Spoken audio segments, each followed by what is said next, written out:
Yeah, People call. what do you want to call it? I mean, must've been a private meeting. That you have to supplement more for each firefighter or something. Yeah, Plan Commission, I believe, said double-edged sword for me. Okay, we're live now. I see and I don't. Wanted- Right up. Yeah, he's not all wrong. We'll now call order the meeting of the Huntingburg Common Council. Let's stand for the pledge of allegiance, please. I Pledge allegiance to the flag of the United States of America, and to the republic for which it stands, one nation under God, indivisible, with liberty and justice for all.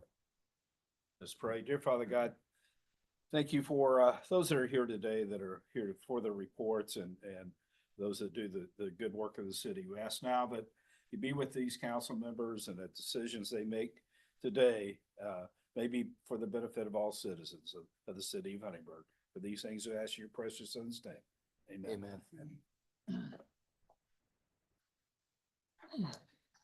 I hear a motion to approve the minutes.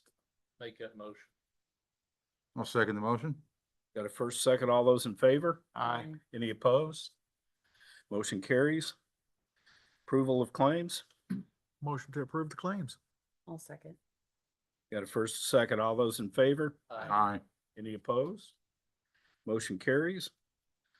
Next thing, consider adoption resolution authorizes middle of the LWCF grant application of the Indiana Department of Natural Resources. Do you want to talk on that, Jace, or you want me to, or? Okay. Right now,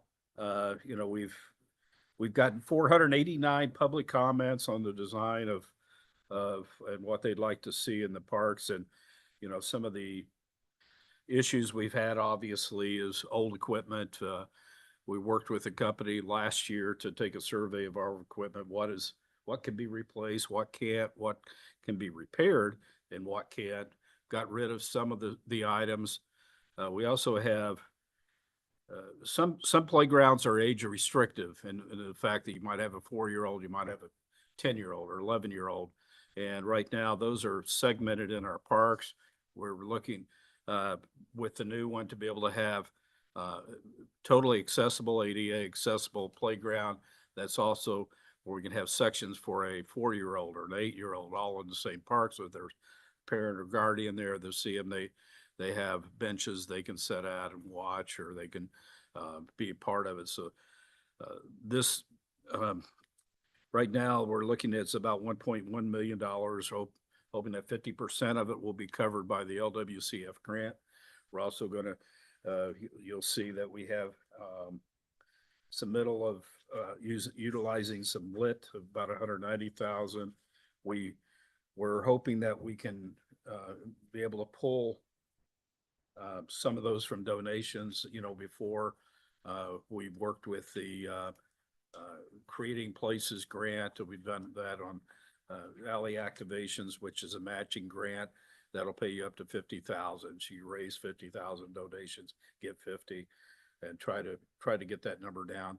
The lit amount is equal to what the park received this year for their total operations, so it's not an increase on that. We do have each of our departments. We do have donated labor that'll be there, forced labor, so to speak, where we're going to do all of our own concrete and a few other things.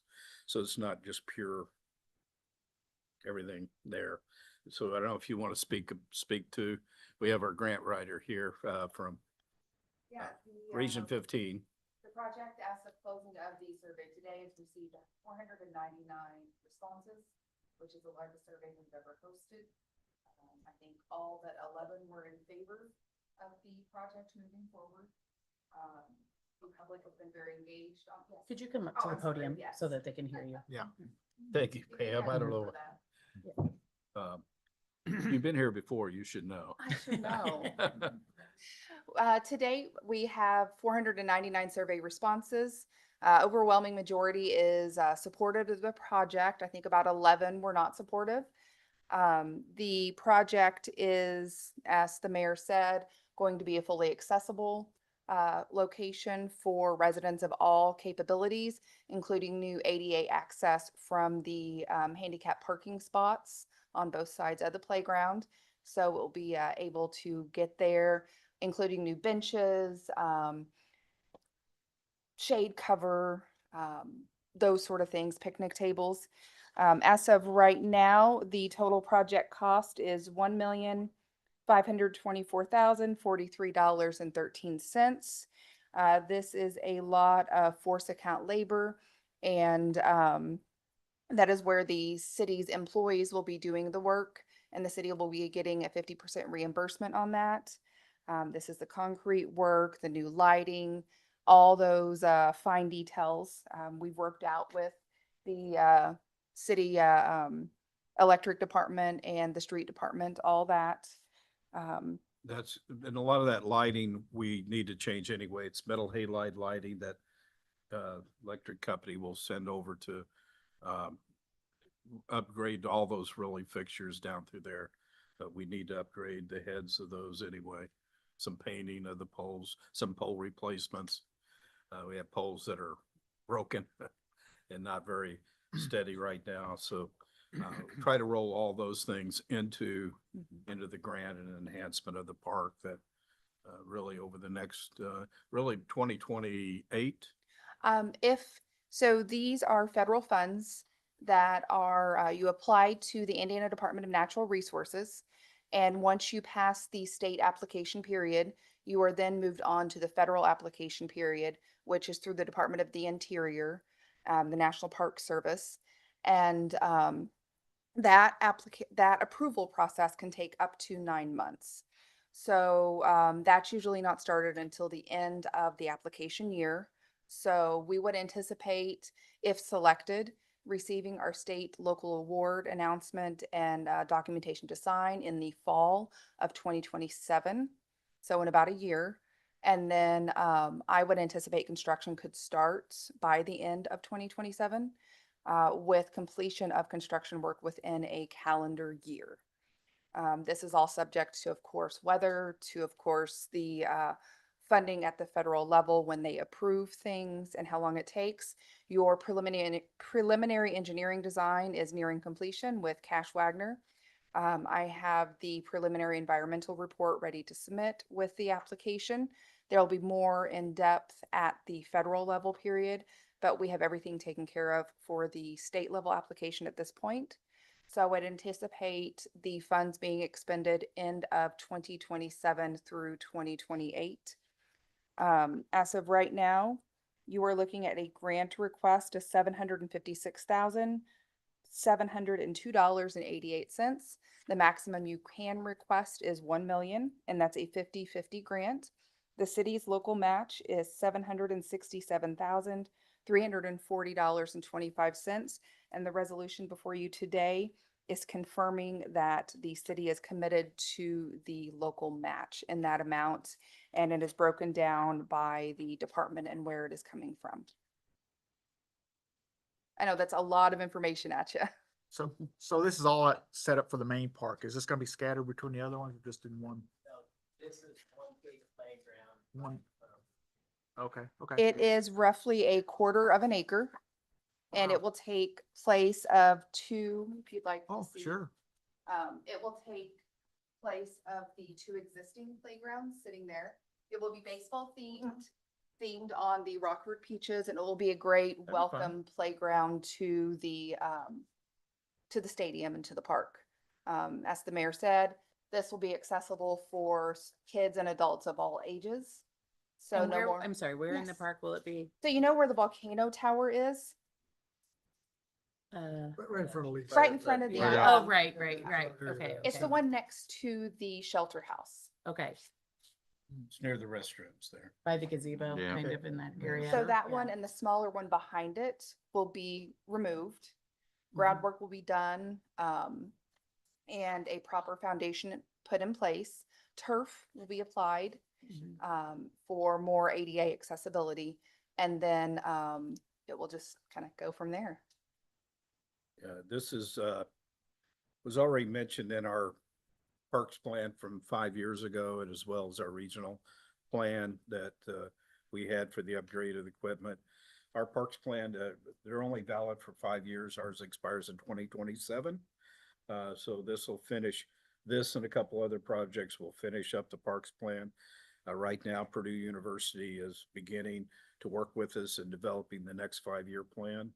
So going forward, past 2027, we'll have a more comprehensive plan. We did do a ball field plan already. That's completed. Got completed a couple months ago, about 3 months ago, actually, for ball field. We're looking at donors that are interested in moving that project forward. So these are not just throwing out one project. Everything's been part of a plan or part of a master plan, including the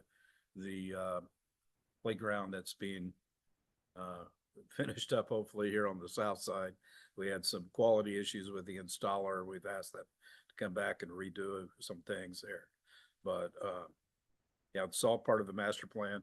North Side Park was part of that plan. Also, the senior center was mentioned in some of the plans too. So And all those have been completed, and the city has a successful history of executing land and water conservation fund grants, including Northside Park most recently. And in the 1980s, the pool was a land and water conservation project. we've had some shelter houses and other things through the years. That's great. We could use it. So, This has probably been 6 months in the planning or more. So We need a motion tonight, Mayor, for something. to introduce. The adoption of we got a resolution there. That's the resolution. 2026.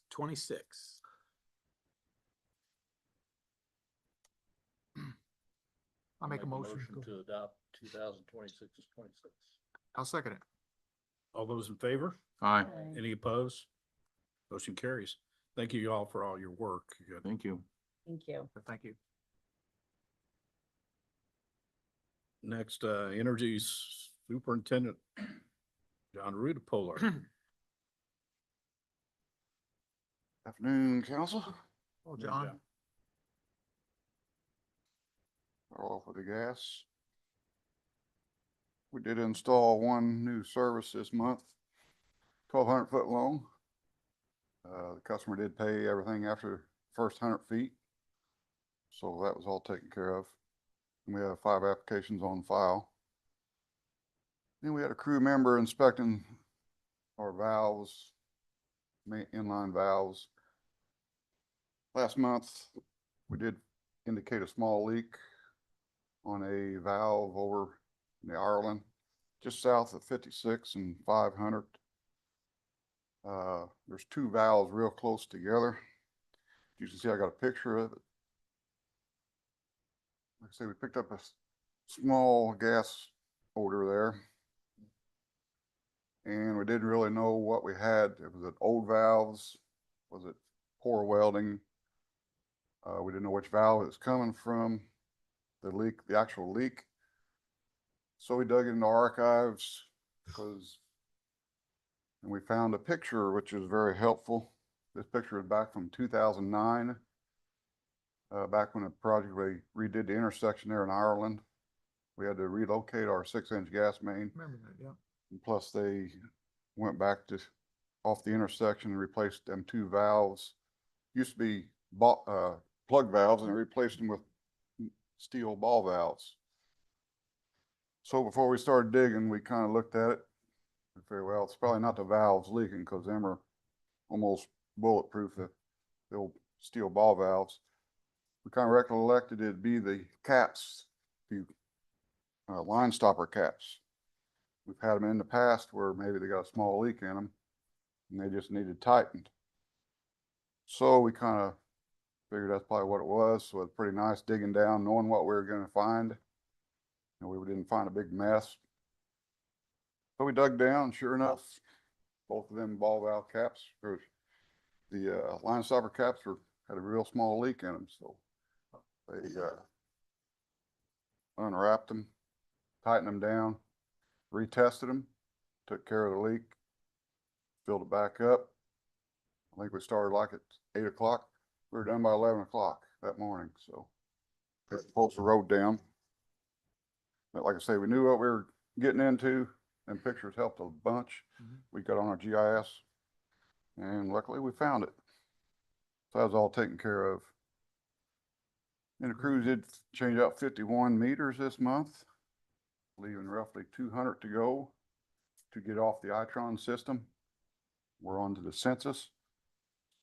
I kind of look back of what we spent so far on changing meters out, getting off the old system. We started in early 2022. And you can see what we spent there. It's quite a big expense that had to be done. So that's one expense. Good news, that's one expense that we won't have to incur for meters are projected the last 20 years. You know, some's gonna fail before then, but they project the last 20 years. So that is one big expense that we won't have to incur for a good long time, which is good for the budget. With that being said, I have one more last order of meters. The 140, which will get us completely changed out of the old system. I would like to get approval for $66,613.40 from Grubner, which they're the only ones that can supply the meters.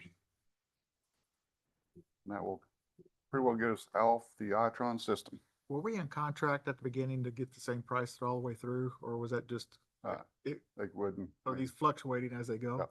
Okay, with tariffs and everything, it wouldn't, they wouldn't lock it in. and all the pandemic, that was supply train and tariff, they wouldn't guarantee it. But this will be the last large order of meters we'll have to order. As Good. you can see, it's quite an expense we incurred over the last 4.5 years. Yep. Yeah, do we have the money? I asked if he had money and Tom Shaky said yes. I'll make the motion. I'll make a motion to make the purchase. I'll second that.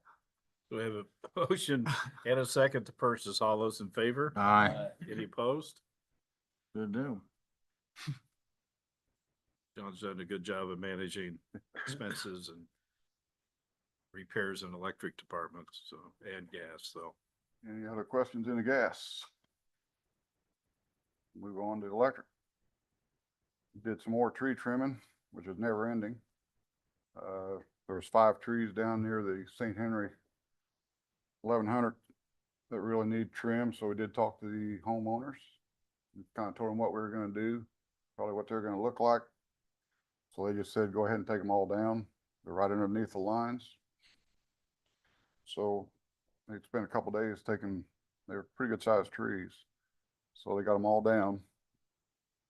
And they did run a service, 650 foot of new underground service to a big storage building. Once again, the customer paid for the whole service. And we did set a new pole behind cars while the audit lot is empty and cleaned up now. We could get back here and change an old wooden pole.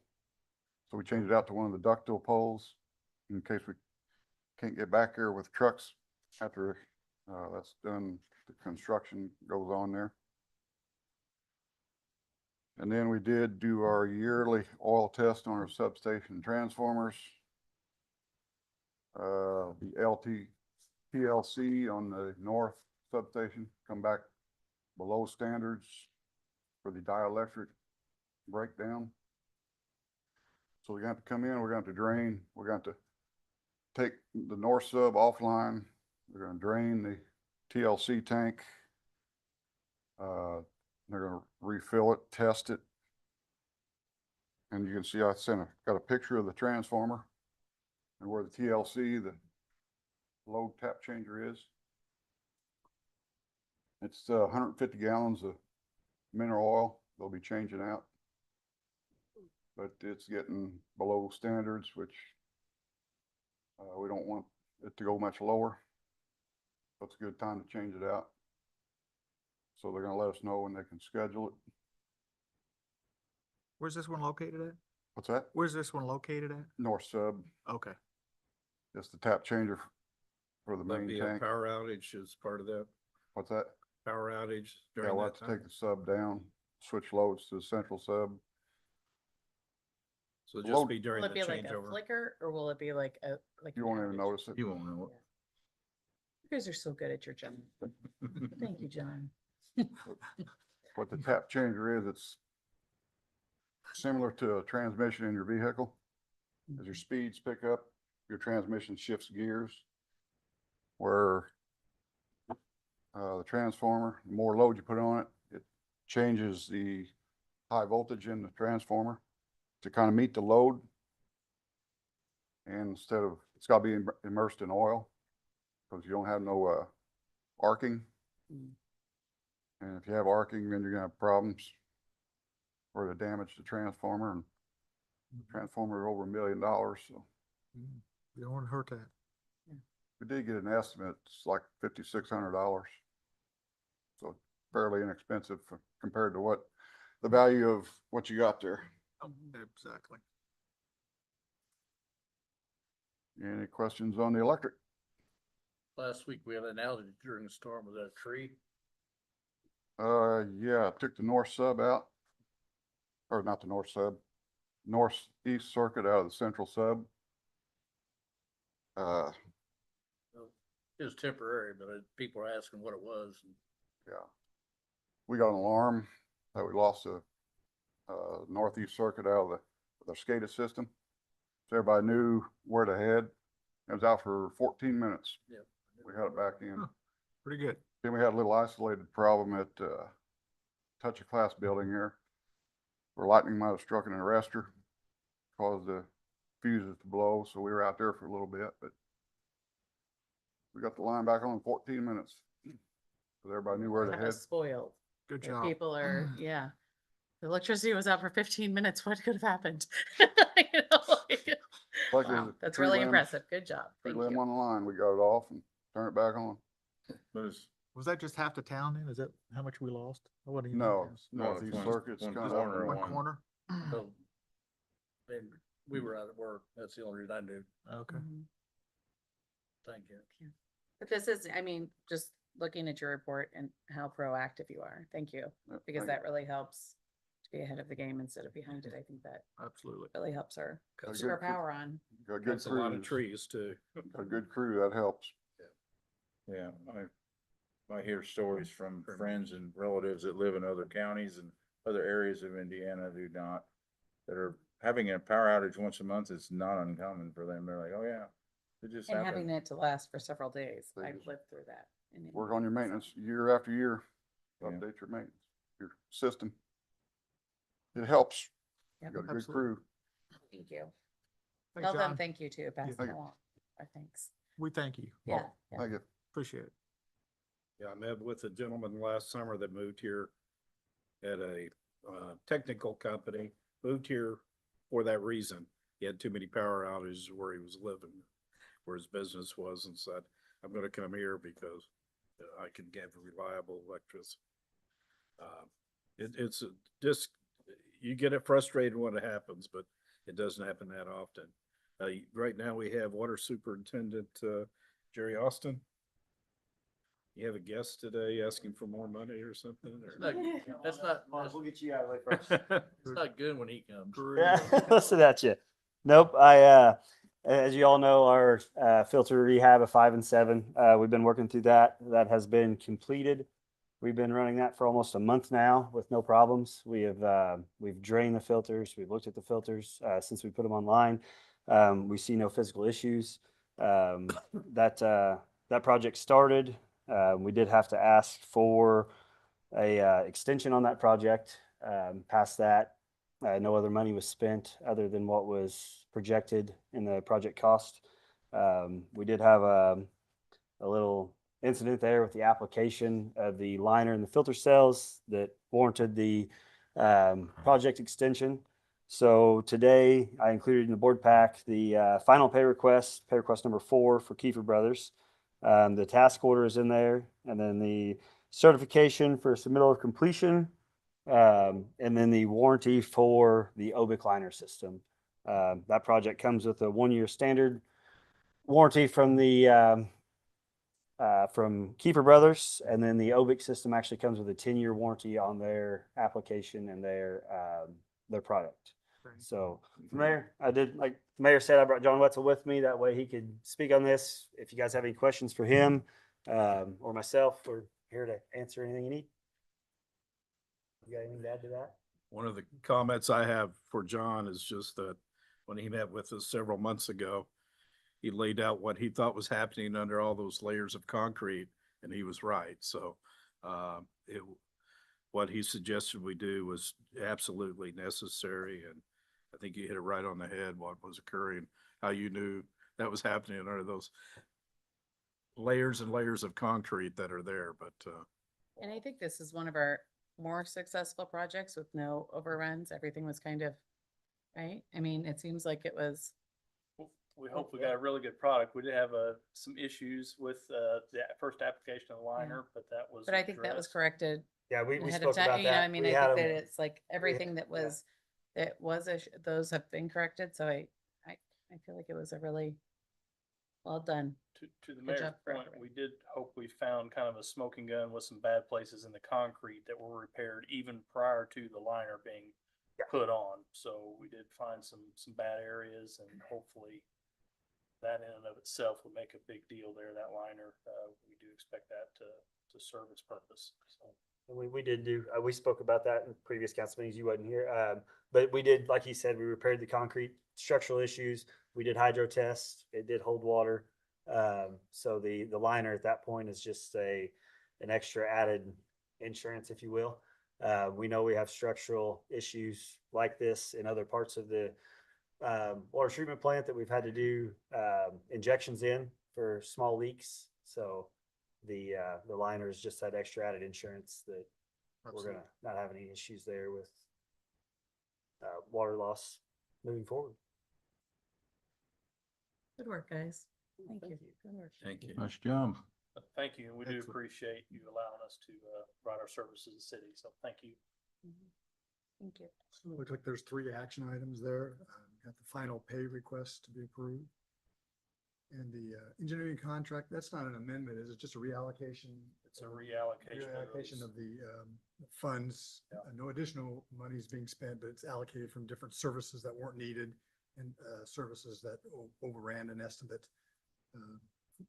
Because projects, you never know what you're gonna get into until you get into them.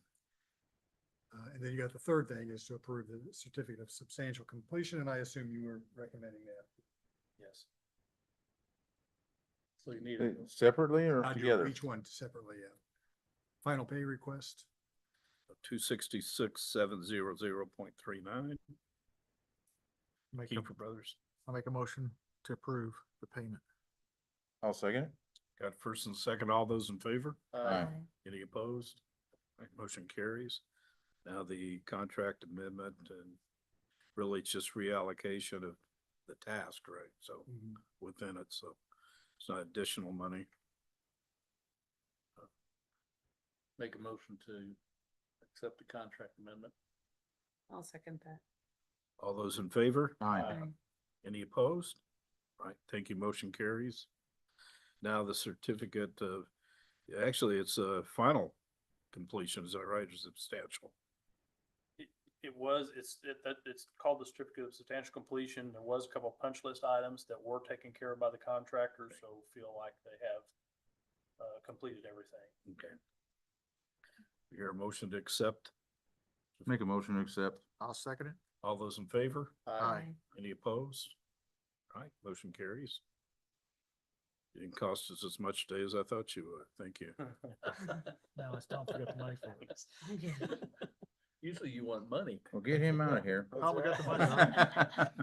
Shoot, good deal. You guys done with John? Thank you, John. Yeah, thank you, Thank John. you. All righty. Well, thank you for that. We will jump into distribution. Van Buren Street, it's been a thorn. That's, we've, Really? yeah, we've uncovered so much up there that we didn't know was there. We ended up digging up a old fire vault for the old factory that sits there currently. Previously, it was Du Bois Wood Products. Before that, it was DMI. They had an old fire vault that wasn't on any mapping, and you couldn't see it from the top of the ground. It had been completely buried. Whenever we got to that point, the fire lead that actually tied onto the 10-inch water main in Van Buren Street was lead joint poured. including the fittings and the valve. So there was really no way for us to tie back onto that. It came out of the valve with a lead poured 90 straight down and 90 underneath the railroad tracks. We all know what it takes to do any work under railroad tracks. So we did have a setback there with that. We ended up digging up 8th Street and running a new fire lead off that 12-inch main coming from the east tower. That included, of course, prepping that pipe, setting a valve. The city of Jasper comes over and does any of our wet taps larger than 2-inch. So we had to schedule with them as well. From there, we did have to run an extra 100 foot of 8-inch water line to get that all tied back in for that building there. So another setback. So, but it is done. The water main is bacteria samples have passed. It is in service. Everybody is put back whole minus the road cuts being paved. They are rock packed. The road is open and just waiting for the street department to get time and asphalt to pave the street cuts there. I think I repay that street's on the schedule at some point, is it not? I believe so. I think they held off whenever, Mayor, you might have more information on that. When 7th Street was done with Rieger Kirstein's, that was, I think was all going to be a project together. But due to the water main replacement and some other things going on in that road, they held off on the Van Buren side of it. We have to fix the curbing and sidewalk. Right. Yep. There's a little bit of curbing and sidewalk there that had been taken out from the last large water main break there. And then we did have to remove some. We did, with this water main, the original, or the 10-inch water main that was in service that sits there was literally rubbing John's utility poles underneath the sidewalk. 6 inches away from that on the west side of that 10-inch water main was the old 6-inch water main. So working around that was nearly impossible when we did have issues, especially if they were close to a utility pole. So when we went back in with that water main, we did set it behind the sidewalk there along the city's property to, one, get us out of the road for safety precautions, but also, being plastic water main, we don't foresee any issues for hopefully the next 50 years. Yeah, But if we do, it won't be blowing the roadway or the sidewalks out. It'll just be taking out the earth. Can John move his poles back closer to your water line? No. No, I did have a question on that. So because we're putting that back, isn't the one pole very close to the sidewalk, or They all are. is there any way to, since we're working in the area, to His face. push that to the Hey, east a little now you're bit? getting right back on top of our new water main again. No, it's not. The answer is no. Is that what you're gonna say? We like a little separation. But I there. mean, it's really odd that the sidewalk had a telephone pole in the middle of it. I would assume that sidewalk was an afterthought and poured around the telephone poles like a lot of them in Well, that town was are. done in the 70s or Yeah. early You're gonna 80s. be- I don't know. Yeah. You were working here then, right? Yeah. Several sidewalks that are in town. Yes, Yeah, there is. that was a big project at one time, but I think it was the late 70s. I don't know. Yeah. And we had a lot of hurdles there. Not only that that vault there that we found that wasn't on any mapping. When we did get into that intersection of 8th and Van Buren, I couldn't get my pictures to upload for some reason, but for roughly 50% of that trench that we had dug open, it was all rock backfill with 8s, and we had a 6-inch gas main that was right on the edge of our trench line. Pretty much the whole project, even in the grass, only being roughly 3.5 to 4 foot deep of that water main, we had to pull a trench box with us every step of the way. The soil up there was horrible. When we did get into the intersection, like I said, it was rock and just continuously falling in. Trench, crossing trench. Yeah. Yeah, and I think I was, John, correct me, was that 95 was when they redid all that intersection the last time? It was a large project then. Water was in there, gas was in there, wastewater. They had the whole intersection dug open. So it was all rock backfilled. And they wouldn't have found that vault in it, right? I mean, No, so the vault, the way the railroad tracks runs there, the vault was actually in the yard on the Oh. east side of the railroad tracks. Dirt, where you dug in So- the dirt there. Yeah, you can see there, we ended up pulling the concrete cap off of the vault after we exposed it all. we pulled out as much as we could as far as material wise goes. And then we, filled the vault back in, and then we'll, Probably like Covered it in 7,000 dirt gallon and- capacity is what it was. it's a large vault. Yeah. It was fairly big. Oh, It was, sure. There you go. it was every bit of a, probably, I would, if I had to guess, probably a 15 by 30 foot vault Wow, that sat there. really? Big problem Holy solved cow. Yeah. down the road Yeah. sometime. Yeah, and it actually had another lead. One lead came off the 10-inch main that's currently there, or that we abandoned. And then there was actually another valve setting in it that went to the old 12-inch main that was in 8th Street that was replaced back in 95. So it could have caused some issues there if that, if that valve in there would have failed, it could have backfed to that 12-inch main and caused a lot of issues as well. So got rid of a large problem there. It was worth the extra 20 days. You got it. Yep, I know. We were really, really hoping. We did start that project January 1st, and we ended that project July, I want to say it was July 25th Wow. is when our bacteria samples passed. We had a couple service lines ran across the road. We didn't want cars running over those service lines, so we kept it closed until those service lines had, or until those bacteria samples had passed. But Van Buren Street is done. We will have to go back and do a little cleanup work on the dirt. The parking lot is put back to its normal capacity there at the train depot. And guaranteed not to leak, right? Yeah. There you go. Thank you. That's what we want. Wow. Yep. Not in that block. Absolutely. Yeah. It's a never ending battle. So, from there, we went down and we assisted the Parks Department with the hydro excavator to pothole some utilities for some stump removal that they were doing. And then we also took the hydro excavator out to First and Cherry Street. There was a locate called in. I believe it was for Cash Wagner for some investigation due to the, you might be able to correct me if that since you're here, but due for the drainage for the stadium and the park that's coming, if you will. Yeah. So we did a lot of potholing there on First to be able to get elevations for them. That way, when they do design their final design, we're not having issues of drainage running into water mains out in First Street. From there, we had a water main break in front of 419 North Main Street in the highway. That is part of that water main that was slip lined. We ended up finding an abandoned corpse stop that had blew off of the water main. Oh, It didn't man. have a service that went to it.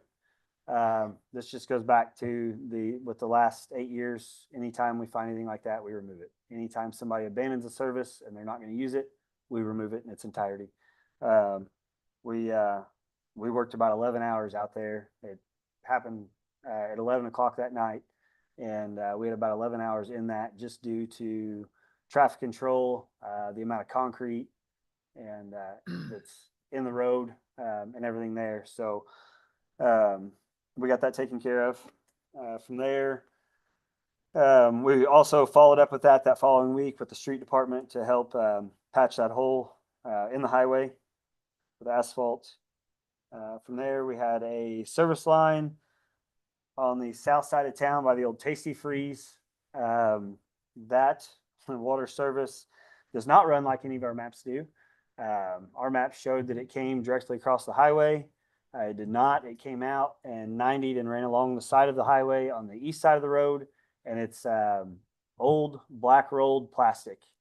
We had a heck of a time patching it back together, but it is on the schedule to get all that replaced and put back the proper way. From there, we had the Parks Department installed some new irrigation at Market Street Park. We got the backflows for it inspected and tested, along with some other irrigation backflows and the swimming pool backflow.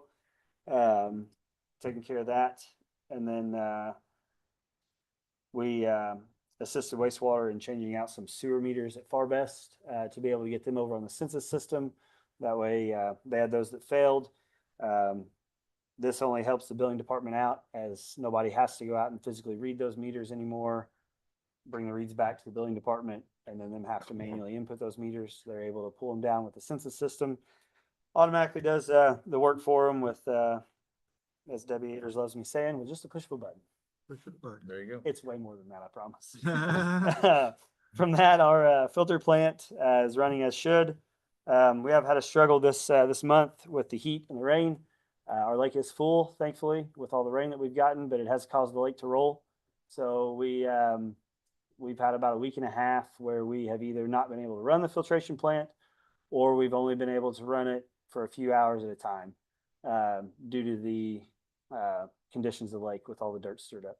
So very thankful that we have our redundancy with Patoka Water, because if it wasn't for Patoka Water, we wouldn't be able to survive these times.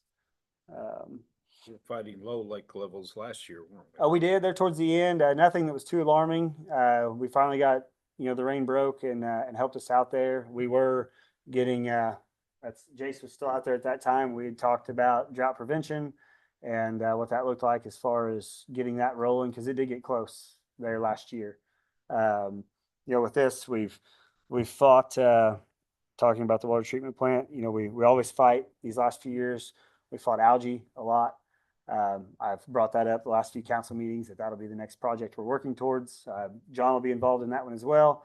We're going to, now that the filter plant is taken care of, we're going to start getting that moving along so we can bring some numbers to you guys and a presentation to kind of show what that's not only going to do for the water treatment plant, but the community as a whole, and really be able to improve our operations out there. So that'll be coming in the future. From there, jumping into the metering system, we're still monitoring that daily, notifying customers of leaks or abnormal water usage. We did get Southridge's large 6-inch diameter meter replaced this month.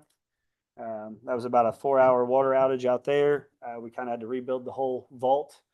The meter that was currently there was 11 inches in length. The new meter that went in was 18 inches in length. So we had to do quite a bit of fabricating to get that to work out for us. And then Farbest, we were supposed to change their meters out this Saturday. They had an issue with not being able to get CO2 for refrigeration during the week. So that kind of set us back as they were going to be working Saturday. Worked out for them. They didn't end up having to work Saturday, but we had already canceled those plans, and employees have made other plans. So we're going to reconvene on that and get that done here in the next couple weekends. So other than that, that's all I have. Mentioned black roll plastic. Was that our service or was that an individual service? It is our service. The line actually comes to, it actually goes to those 3 residents. There's down there at the Tasty Freeze, you got the old Tasty Freeze. There's a home and 2 homes that set just to the north of that. That service line actually comes across the highway up towards the church that sits there on the east side of the road. And then that line branches off to each 3 of those services. And from the main to across the road is copper. But from there, they put in that black rolled plastic at that point. And if anybody's ever messed with that, it's not good. No, It's very brittle. It doesn't hold up. Breaks all the time. We repaired it. They make a special fitting for it. We put the fitting on it, and a week and a half later we were back there. That material they don't offer a stiffener to put in that plastic like they do newer poly. So when we tightened that fitting down on it, we actually ended up back out there about 2.5 weeks later due to some water that surfaced. And before we bury anything, we turn it on, we make sure there's no leaks. In that week and a half time, whether it was the weight of the dirt settling or, whatever it may be, that fitting had actually cracked that pipe. And when we dug it up the second time, we made our own stiffener to put in that pipe before we put the fitting back on it to give it a little rigidity to keep from doing that again. Can that be bored? We will. Yeah, we will bore that. That way we're not digging up any of the highway or anything like that. That'd be good. Yeah. Yep. Were you guys on 8th Street today, or was that your department or somebody We else? have been on 8th Street. So that's not on the report. We just started that. We are back on our lead and copper inventory. Okay. So we've got just a hair over 200 services yet to do that are unknowns. We are going to hit that hard here probably I'm hoping the next 2 months. Things always come up. The Van Buren Street project, we've had probably 3 water main breaks tie into that and other issues as well. So we are all hands on deck with that, and we are going to continue that and not stop until that is complete. From that point, that'll let us know what we do have out there lead, and then we will start replacing lead service lines after that. So we're hoping to have it completely wrapped up and not have anything else to worry about with lead and copper by the end of this year. Hopefully by the end of summer, beginning of fall. South Cherry did today too? We did South Cherry as well. Yep. Good. Yep. So Find any? we did not. No, everything we yesterday and today we have found no lead. So everything's been copper. It's good. We've been very, very fortunate. And I believe that'll be a lot of it. The older part of town, Geiger Street area, 2nd, 3rd, 4th Street will probably be where we find Most of it. more than anywhere else just due to the age of the area. Very well. Thank you, All right. Jerry. Thank Good you, guys. job. Thanks, Jerry. City Attorney Phil Snyder. Yeah, last meeting, June 14, you introduced ordinance number 2026-23, which is the ordinance that approved the issuance of taxable economic revenue bonds of 2026 for the OFS Economic Development Project. So the ordinance is ready for final adoption tonight if you so choose. Again, the ordinance approves the issuance of up to $4.5 million of economic development, taxable economic development bonds, 25-year term. That's to be, the proceeds are to be applied to the cost of the OFS project. 90% of the TIF revenue from that allocation area will be used to service the debt on the bonds. And OFS will purchase the bonds, will be the bondholder. So to the extent the tax revenues are not sufficient to pay the debt service on the bonds, it's just their loss because they're the sole bondholder. The city's at no obligation under these bonds. In fact, all costs of issuance are being paid by OFS. It's just a matter of being able to facilitate this economic development project using TIF revenue.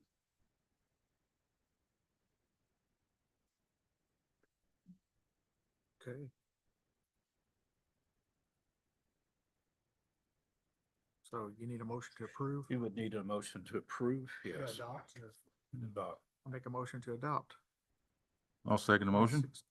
23. All those in favor? Aye. So it's ordinance number 2026-23. Correct. Any opposed? Motion carries. Kissling. Aye. Bounce. McFerrin. Aye. Bolte. Aye. Ware. Aye. 4 ayes, 1 absent. That's all I have. Clerk Treasurer Thomas Stipple. Okay. The 4th Street adaption project, we had that an additional appropriation ordinance and passed it last meeting, and I went to put it in the computer to DLGF and discovered that we need 14 days. It changed in 2026. We need 14 days notice. We had 10 to our newspaper, and now it goes to DLGF and they post it 14 days. So we kind of got to do it again. So it would be an additional appropriation ordinance, but only for $390,000 of the LRSA fund for the 4th Street adaption project. So that would- you're introducing a new ordinance. We would be introducing a new ordinance 2026-27 Okay. for $390,000 out of the LRSA. Make a motion to introduce. I'll second. Got a first and second to introduce. All those in favor? Aye. Any opposed? And then we need to set a public hearing for August 25th, 2026 at 5:30. I'll make a motion. Go ahead. Okay. I'll make a motion to approve the hearing on August 25th, 2026. Set the date. I'll second that. All right, we got Hearing date of August 25th. We got a first and a second. All those in favor? Aye. All, any opposed? Right, motion carries. And those advertised, I don't know if you want to quickly explain to the council how that changed it changed July 1st, actually. The state advertising, the video. publication. Yeah. It changed, January 1st of 26. Okay. So, I just didn't know it. yeah. It previously been 10 days. Previously it was 10 days and we were good, but now it's 14 days so that they can put it on the, their notification system. So we don't have to republish? No. Goes. We just strictly wait to for the them. LGF. Mhm. Your public notice. Something with bidding. That's all I have. All right. Any council items tonight? I was fortunate to attend the last park board meeting and they were talking about the bike ordinances. Are we in charge or taking care of that, or how's that taking?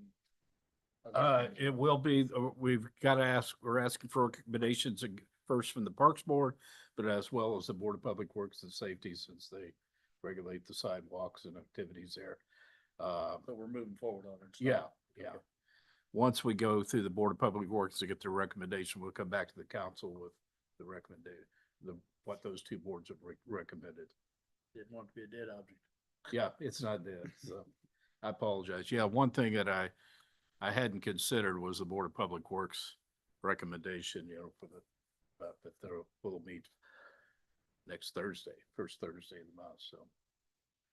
Council meeting after that, we should have it all prepared.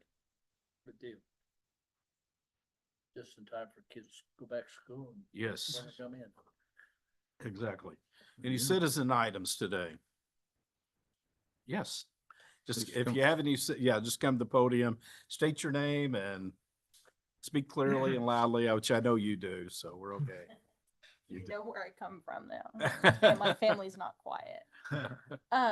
I also have some, before I introduce, I have some documents I'd like to hand out to you. Sure. I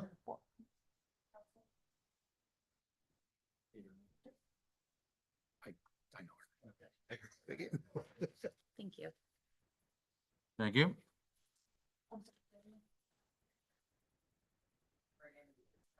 Oh, okay, so I need it, the back part. The bottom one is still clear. Huntingburg, oh, yes. Oh, I see what you're saying. So did yours say Huntingburg? So you need a Du Bois County and a Huntingburg one, so what do you have? Huntingburg and Du Bois? Yeah, Pennyberg. You have Huntingburg There and you Du go. Bois? Du Bois. You have two different ones. It's listed at the top left. Lovely. Huntingburg. Hi. I have a Huntingburg. And then Du Bois. I need both, please. Okay. So now you have both. Okay. Sorry. That's okay. They look identical almost. Yeah, they are, I'm sorry.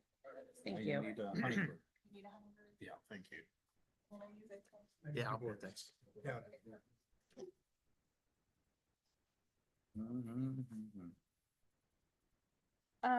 All right, my name is Madison Kirst. I am representing the Du Bois County Humane Society. I'm also a Huntingburg citizen. I've been living here since I was 6 years old, basically.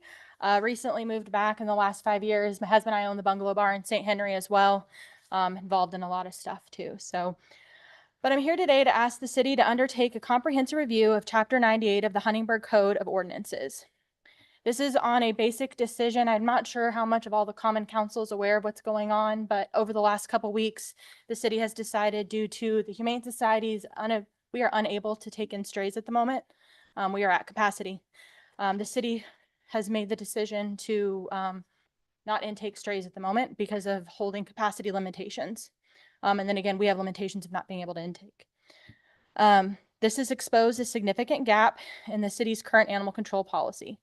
While Chapter 98 establishes requirements regarding animals running at large, references impound procedures, it does not define what the city's responsibilities are when designated shelters is temporarily unable to take additional animals. There is no contingency plan within the ordinance, no alternate confinement procedures, and no clearly defined process for maintaining public safety until shelter space becomes available. This is not an operational issue, it's a public safety issue. Strong animal control ordinances do far more than regulate pets. They reduce roaming animals, help prevent unwanted litters, decrease bite incidents, and improve neighborhood safety, protect public health, and provide law enforcement with clear procedures for responding to stray animal calls. When those procedures are absent, the burden shifts to the police officers, residents, and ultimately organizations like the Humane Society. The Humane Society is a private non-for-profit organization. We receive no local or state funding to perform municipal animal control services, yet we routinely absorb the financial and operational costs created by these policy gaps. The numbers that we've provided you is just to kind of give you an idea so far this year.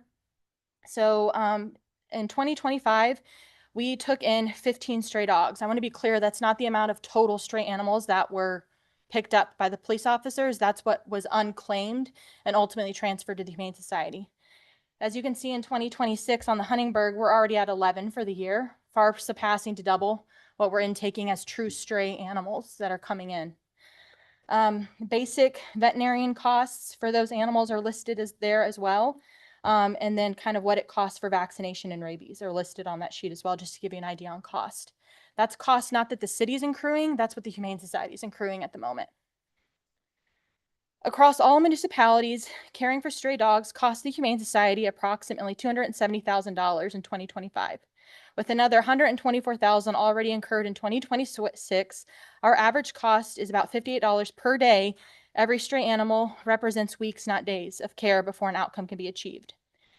We have been in corporation since 1974. We have earned a reputation providing high quality and humane care while operating at a responsible and sustainable level. We have intentionally chosen not to overcrowd our shelter and compromise humane standards simply to increase capacity. That commitment benefits the animals, our staff, and ultimately our community.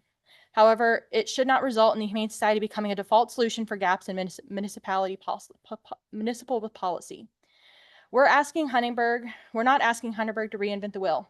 Communities throughout Indiana have modernized their animal control ordinances to address shelter capacity issues and municipal responsibility and establishing contingency plans when traditional shelter placement is unavailable. Huntingburg has the opportunity to do the same. We just ask that the Common Council and the mayor begin a comprehensive review of Chapter 98 of the ordinance and invite the Humane Society, the police department, and the city attorney to participate in a discussion to develop an ordinance that protects the public safety and provides clear guidance to law enforcement and whose responsibility it is to intake strays and deal with strays. We all share the same goal, a safer community, responsible government, and humane treatment of animals. I believe we can all achieve that together. And that's ultimately what we're trying to do here. Not picking up strays is simply not an option. That's essentially what's happening. If a stray animal were to come and be contained by a citizen, their job is to call the police department. Currently, from our understanding, the police department's asking the citizens to hold on to those animals. I don't understand how that makes any sense when it's the city's responsibility to intake and deal with strays. Our shelter, and I'm here with Jordan, our executive director, we currently are at an almost 50-day length of stay. We've only had 4 dogs adopted in the last 8 weeks. That means no dogs are getting adopted. Unfortunately, we're going to have this same conversation with the Du Bois County commissioners as well, because this is a county issue and not just isolated to Huntingburg. But it just means we're getting compounded with the same issue that's going on in a county level. It's not going to get solved today, but it is something that needs to be on the radar to look at on how we're going to handle or how the city wants to handle stray dog intake. So. This Chapter 98, where is that reference to? That's our code. That's your See, we really aren't even following our code. Correct. And we haven't really reviewed this for a number of years. You're absolutely right. It needs to be looked at. Yeah, since 2014. So the way our code actually is, I'm going to just kind of summarize it. If a stray dog is picked up, a dog running at large is picked up, and the owner is known, we will keep that dog for up to 7 days. And we have in the past had a contract with Du Bois County Animal Hospital. And the owner has 7 days to claim the dog and pay all the boarding costs and the fines and Fees, whatever. fees, and also proof of rabies shots and other shots that have to be administered to keep the dog up to date. If they don't claim it within 7 days and pay those fees, then the dog is to be destroyed. That's the way our ordinance. If we pick up a stray and the owners cannot be identified and the owner does not appear within 72 hours, the dog is to be destroyed. Now, in the past, I think most administrations have found that that's a little bit inhumane. And they have worked with Du Bois County Animal Hospital to keep the dogs longer and have paid that facility for the board. And they've also worked with the Humane Society, who've been very generous in helping the city as well. And without, I believe without charging. Yeah, we receive no government Yeah. funding from anybody. We're not billing anybody for our And services it's- or it's- vaccine, it's veterinary just, care. It's contrary to our ordinance to do it that way, but the feeling is it's more humane to see they couldn't be placed in foster homes through the Humane Society. The Humane Society is running out of room. They have no room to do this. Yeah, pretty much So that's- everybody's run out Yeah. of room. The animal, we did talk to, excuse me, had a very lengthy conversation with, the Huntingburg Chief of Police, Brad Kramer, a couple of weeks ago, maybe about a week ago. We did go through some base level things that will help with enforcing the policies that already exist. It's not fun to do that, but unfortunately, good animal control policy requires you to tag your animal either with a microchip or with a microchip or a animal tag or microchip. And when a owner wants to actually surrender their animal, enforcing them to follow our procedures of surrendering that animal properly. And a lot of those basic things just kind of aren't getting done. But again, we shouldn't have to pick up the fault in GAP policy, and that's ultimately what it's coming down to. We try to be extremely fiscally responsible. I'm also the treasurer on the board, so it's something that we're very mindful of, but it's very expensive. We're not asking the city for money per se. We're just asking you to either just to review your policies and come up with a common sense way to deal with this. That's not just letting animals roam the street or our citizens being responsible for holding the animals. So. There were Interesting. other areas investigated, and I think that really we need to work with the animal, work with you guys to be able to put something together. We do have locations, somebody said, well, we can put some cages, at the street department or here. And I said, that's probably inhumane too, if we're not properly taking care of their medical needs, taking care of their food, their water, are they in the heat, and what do we should have similar, maybe a stopgap measure whenever these things occur. Now, since I've been mayor this first time, I think it's occurred where everybody doesn't have anything. I'm a supporter of the Humane Society, and my wife and I are very mindful of your work, and we appreciate what you do. So if you want, come up where there's a microphone. Yeah. She probably can explain things better than I can too. So like she said, my name's Jordan Ware. I'm the executive director. I just took the executive director position last year. However, I previously served as the board president. I've been a part of our Humane Society for well over 15 years. So I've kind of run the gamut of all the different aspects of the shelter. And I just want to add to, summer is always a very slow time nationally. It is not just a local problem. It is national. People are on vacation. So usually a lot of our cracks are kind of exposed during that summertime and when we can't, move dogs out of our shelter. I do want to say too, with the Du Bois County Animal Hospital, they are wonderful to work with. We do work back and forth with them really, really well. So I just want to give them praise too, because they would obviously have the option to euthanize animals past their stray hold. But we do try really hard to find foster homes or just any other way that we can pull those strays so they don't get into that situation. And it was probably about 10 years ago when we worked really hard as a humane society that we were actually able to have the whole, have the whole county essentially designated as a no-kill county. So we've, again, worked through different rescues, different foster-based situations, and then just, increasing our social presence too for the shelter so people know that we even exist and we have a bunch of different programs and different services to offer. So it doesn't come to this very often, but here recently we've just really seen a boom, like Madison said, countywide.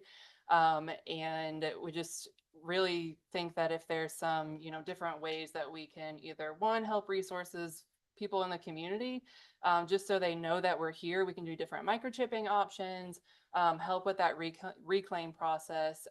So I just wanted to kind of throw that in there too, that it's not often that an entire county can go as a no-kill county. But we work really closely with all of those stray sites, and they work really closely with us as well. Do you guys get on social media and putting your animals on there for, I haven't seen anything, I was curious. Yeah, we actually have 31,000 followers on our Facebook Holy page. cow. We receive about 1 million views a month on social media. You're on Wits. Routinely. You're at our stadium this weekend. Yeah. Okay. I almost went home with the Yeah. dog, but I just couldn't You do should it. have. Yeah, we actually. You had two wonderful pets Yeah. there. Yeah, we actually did.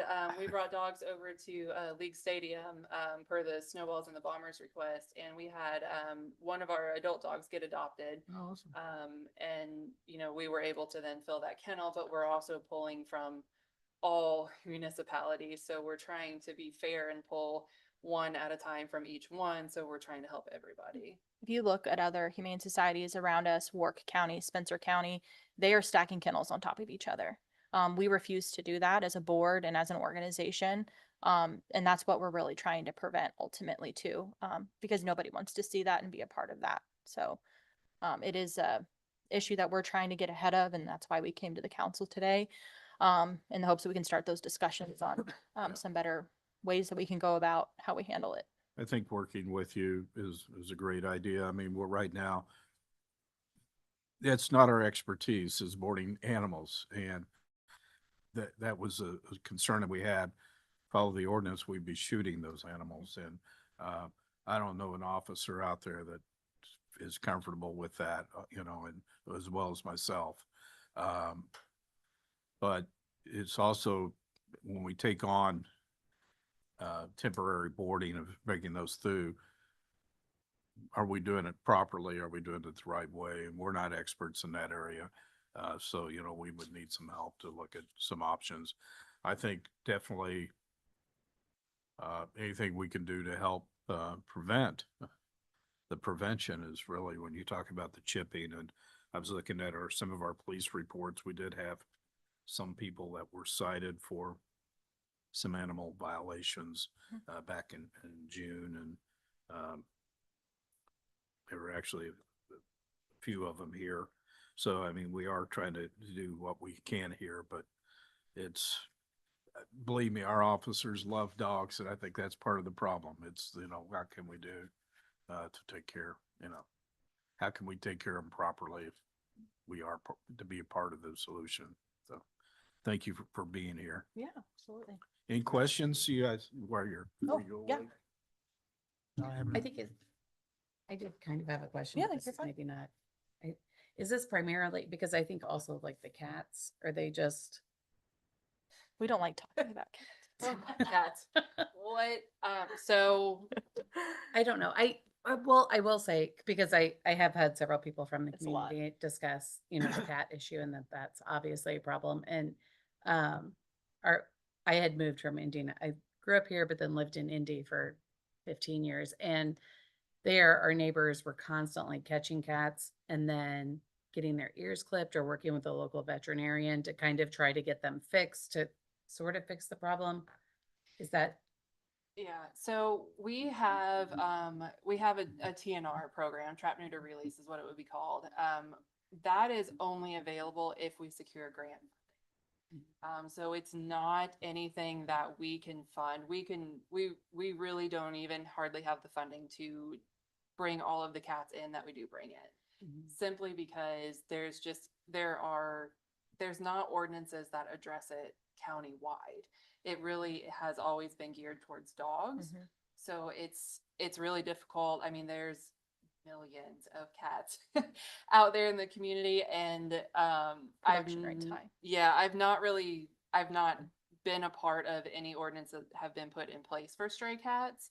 I would just say, if that's a conversation you're gonna have, just obviously know that there's millions of cats out there, and the amount of calls we get calls every single day. We have 80+ cats on our surrender list waiting to come in. Wow. And that's just within maybe a 2-month time period. Same with dogs. We're about a 30-day wait for any dogs to come into our shelter. So The cats is a very big Big. conversation. I would love to figure that out. I think we would probably have to default to a community that's done that before. Just because it is I would assume it's going to be a very large undertaking. a lot of them do it through the state trap neuter release programs. There's quasi like the health department avenue is kind of how some of that gets funded from our understanding. But it takes vets that are going to be involved with it because you're just snipping and going. Yeah. We have our spay and neuter clinic is only open 3 days a week right now. So we do have limited capacity on what we can bring in. Our clinic handles our shelter animals, public animals, as well as the TNR. And then we do have some partner rescues that will actually bus their animals to us to do all their vetting and then take them back home. We have a low cost spay or neuter clinic, one of the few in the area. We have people that travel miles and miles, hundreds of miles to use our spay and neuter clinic because of its low cost. So But it's usually booked up, you said. About Yeah. 2 Most of months them are out. booked out to September right Yeah. now. 2 months out. My daughter has a cat that was picked up on the streets of Huntingburg 5 years ago at her home in Indianapolis, and that's her best buddy, so, That seems to be never ending. yeah. We do have a couple. Oh, and peop- I've seen a couple, it's like, there's a couple of orange ones out there that I think, we could just get that dad. If we could secure grant funding, we could definitely beef up our TNR program. We would have the capacity if we Right. could secure the funding for it. That's the part of it. I am mine. Okay. Well, thank you for your I'll heart send and it. what you Yeah, do. yes. We appreciate Thank it. you. Yeah, thanks. Thank you. Anything else? Do I have a motion to, can I hear a motion to adjourn? I'll second it. Got a first, second, all those in favor? Aye. Any opposed? Adjourned Good job. 6:41 PM. Thank you. Thank you. Yeah, it was quiet tonight. Oh. Oh, the